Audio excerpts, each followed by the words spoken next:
Hello à tous, j'espère que vous allez bien. Je porte cette vidéo sur le thème de la méditation. Vous allez découvrir ici pas mal de techniques, pas mal d'éléments qui vont vous permettre en fait par vous-même de méditer, de vous détendre, de vous vider l'esprit. Et cela même sans parler forcément du milieu spiritisme, etc. Même si vous allez voir un peu plus tard que ça peut grandement aider. Alors cette vidéo sera un peu courte. Je ne vais pas spécialement parler des religions et tout ça maintenant. Vous allez voir du coup ici plusieurs points. Je vais commencer avant par quelques petites règles d'or. Pour qu'une méditation soit efficace, il faut que vous soyez dans une position qui soit confortable. Alors qu'est-ce qu'une position confortable? Beaucoup vont directement penser à la position accroupie où on met les deux pointes de pied sur les deux genoux avec nos mains que l'on met sous forme de cercle, que l'on vient poser comme ça sur nos genoux. Ce n'est pas forcément une position confortable.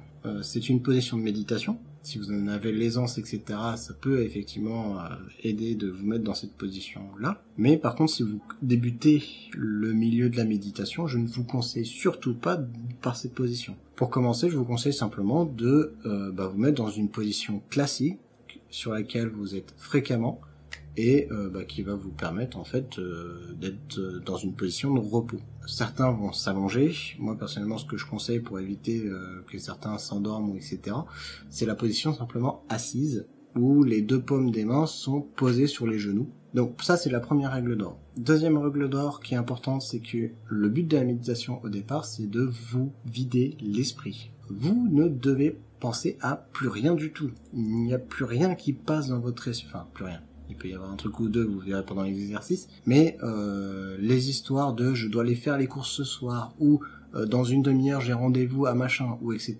Tout ça, ça s'écarte de votre tête. Ça ne doit plus être là en fait. C'est voilà, vous devez faire le vide dans votre esprit. Et si vous n'y arrivez pas, vous allez voir par l'exercice que je vais vous donner qu'il y a possibilité de détourner votre esprit sur quelque chose pour oublier le reste. La méditation, en réalité, qu'elle dure 10, 15, 20, 30 minutes, 1 heure, c'est la durée de votre choix. Pour ma part, alors c'est que une opinion personnelle par rapport à ce que j'ai testé par moi-même, donc je vous laisserai vous-même faire vos tests. J'ai remarqué que faire de la méditation de manière régulière, alors j'en fais 10 minutes toutes les 2 jours à peu près, est la méthode la plus efficace pour moi. Et en réalité, j'ai vu peu de gens pour qui c'est efficace réellement de faire une méditation de 2 heures, une fois par semaine. Au niveau du principe de la méditation en elle-même, position confortable, fermez les yeux simplement, pour ensuite attaquer chacun des exercices que je vais vous parler maintenant. Pas obligé de tous les aborder, c'est en fonction de votre préférence, de votre convenance, etc. Mais voilà, vous prenez celle que vous souhaitez et vous vous lancez là-dedans et voilà. N'hésitez pas à faire des tests au début et après par la suite vous aurez entre guillemets votre petite routine de méditation qui va vous permettre de fonctionner de partout. Premier exercice, la respiration. Le fait de faire des grandes inspirations et des grandes expirations vient aider en fait simplement à ralentir le corps et à vous vider l'esprit. Vous pouvez partir par exemple sur 10 ou sur 20, décidez-vous d'un nombre en amont.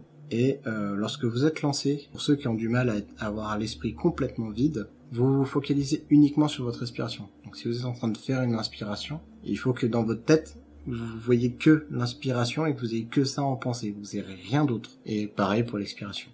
Donc ça c'est le premier exercice. Un deuxième exercice ensuite c'est jouer avec les couleurs. Alors qu'est-ce que c'est concrètement? C'est vous imaginez une boule de couleur en vous, par exemple une couleur que vous aimez bien, et je m'imagine en fait à commencer à un endroit du corps, par exemple ma main droite. Tout en ayant gardé les yeux fermés, vous gardez votre focus sur cette boule de couleur et vous vous amusez en fait à la faire passer tout doucement dans votre corps et dans les différentes parties de votre corps. Vous détendez l'endroit en question le maximum possible. C'est-à-dire que si vous êtes à l'épaule droite, par exemple, votre épaule doit être détendue tant que la boule est là. Et une fois que vous la considérez plutôt bien détendue, vous passez tout doucement vers la deuxième épaule, tout en douceur. Et vous passez par exemple sur le bras, vous revenez, vous pouvez partir ensuite en bas au niveau du corps, etc., etc. Certains peuvent passer à 2 boules de couleur, voire 3 boules de couleur, sans forcément que les 2 ou les 3 boules bougent en même temps. Mais si vous imaginez par exemple une boule blanche, une boule rouge, vous pouvez très bien faire en sorte qu'une boule reste par exemple dans une main et que la deuxième elle est en train de circuler, puis celle-ci s'arrête pour que la première reprenne, etc. Je passe au troisième élément du coup, qui est le voyage dans un autre monde. Petit à petit, vous amenez des éléments tels que le vent, d'un coup vous entendez des bruits de vagues, et puis vous sentez l'eau à vos pieds, Et puis vous avez le sable chaud qui en fait est en train de rayonner en dessous de vos pieds. Et puis vous voyez d'un coup que le soleil vous irradie, qu'il fait bon, que vous êtes en bord de plage, qu'il y a un palmier qui apparaît. Voilà, vous créez une petite histoire en fait de cette manière-là, vous ajoutez élément par élément pour ensuite vous reconstruire un monde sur lequel vous êtes confortable. Cet exercice est un poil plus complexe que les deux autres. Par contre, si vous avez une question de confort et que vous avez un peu d'aisance en fait au bout d'un certain temps sur la méditation, pour certains, c'est un moyen qui est plus efficace encore de chasser vos pensées et de vous détendre. Enfin, si jamais vous avez vraiment du mal sur cette méthode d'imaginer un monde, il faut savoir que sur YouTube, c'est rempli de, si vous tapez méditation histoire ou méditation monde ou enfin voilà, des mots de ce genre-là, vous allez trouver sur YouTube une ribambelle de vidéos YouTube qui vont venir vous raconter une petite histoire et qui vont vous donner ces petits éléments petit à petit, et auquel cas vous allez juste être dans une position confortable à écouter ce qui est dit et vous imaginez chacun des éléments lorsque l'histoire vous le dit. Une quatrième façon de méditer est la musique. C'est simplement d'écouter une musique de fond, garder la position confortable, les yeux fermés, et d'avoir une musique qui est détendue, qui s'écoule en même temps. C'est complexe à faire, enfin je vous conseille pas de faire celui-ci en tout cas en première étape. Déjà même j'ai envie de dire, je vous ai donné en fait les étapes dans l'ordre crescendo de mon point de vue. À la fin de tout ça, une cinquième étape, enfin j'ai envie de dire que la cinquième étape en fait en réalité elle n'est pas vraiment une cinquième étape, c'est qu'en fait les 4 méthodes que je vous ai données, vous pouvez les combiner ensemble. Lorsque vous êtes par exemple à l'aise avec la respiration, que vous êtes à l'aise avec la couleur, vous pouvez vous amuser à assembler ces deux-là ensemble. C'est-à-dire que vous inspirez du blanc et vous expirez du noir. Le fait de combiner ces éléments-là vont vous permettre en fait de varier vos exercices de méditation et en fait de passer d'une chose à une autre qui va vous permettre en fait souvent de prolonger la méditation ou bien d'avoir des éléments qui sont des exercices qui sont plus efficaces que les exercices basiques de départ. Alors il faut savoir que si vous allez vraiment loin dans la méditation, si vous êtes au stade où vous arrivez à combiner les 4, alors je parle dans le milieu du spiritisme, certains vont presque au stade de la projection astrale. Alors qu'est-ce que c'est? C'est concrètement se mettre dans une position confortable, fermer les yeux, etc.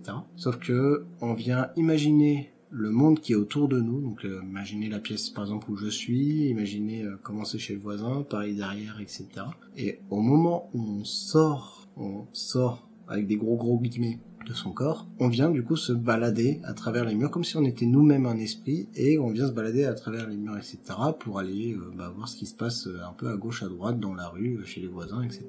Cette histoire de projection astrale, certains avancent le fait que ils se sont imaginés que les voisins sont en train de cuisiner par exemple, je sais pas, des croque-monsieur par exemple, et que ils ont réussi leur exercice de projection astrale parce qu'ils ont pu vérifier que les voisins étaient bien en train de cuisiner des croque-monsieur. Dans la réalité, est-ce qu'il y a une notion d'odeur de la cuisine, enfin pour cet exemple-là, ou une imagination qui joue fortement associée derrière, etc.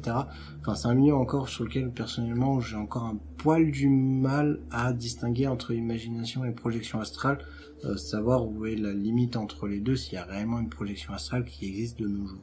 Mais voilà, il fallait que j'en parle, c'est en lien avec la méditation et c'est même une prolongation. Et même pour être de manière plus générique, la méditation, que ça soit spiritisme ou non, aide à beaucoup de choses, que ça soit en fait simplement pour vous mettre bien vous-même. Et en fait, en vous mettant bien, ça va vous permettre en fait du coup d'être plus clair avec ce qui se passe autour de vous et les actions qui se passent. Donc même au niveau du spiritisme, si vous entendez un bruit anormal, vous êtes plus à même d'analyser ce bruit, de savoir quelle en est sa source, etc. lorsque vous êtes complètement détendu, et du coup, entre guillemets, la méditation vous le permet, que en étant un peu stressé ou en ayant peur de quelque chose. Voilà, j'en ai fini pour cette vidéo. Je n'ai pas du tout fait le tour de la méditation parce que j'aurais pu inclure encore les notions de religion, j'aurais pu encore inclure... J'ai parlé rapidement de la projection astrale, mais en fait, il y a d'autres éléments qui jouent derrière. Enfin, en conclusion, je n'ai pas fait le tour du tout de la méditation. Par contre, je vous ai donné les bases qui vont vous permettre, du coup, de vivre bien, en fait, d'avoir une bienséance avec soi-même, ce que, je veux dire, la partie que je trouve personnellement la plus importante là-dedans. Et en espérant que du coup ça vous serve aussi, et notamment du coup à la personne qui me l'a demandé. Désolé encore pour les vidéos qui sont un peu courtes, je suis en fait en ce moment en période de vacances, mais cette période de vacances est accompagnée d'un petit quelque chose que vous découvrirez fin août, début septembre, donc j'espère que ça vous plaira à ce moment-là, mais je vous prépare en tout cas quelque chose d'assez conséquent. En tout cas, moi, je vous dis du coup à la prochaine. Portez-vous bien. Et surtout, gardez l'œil ouvert.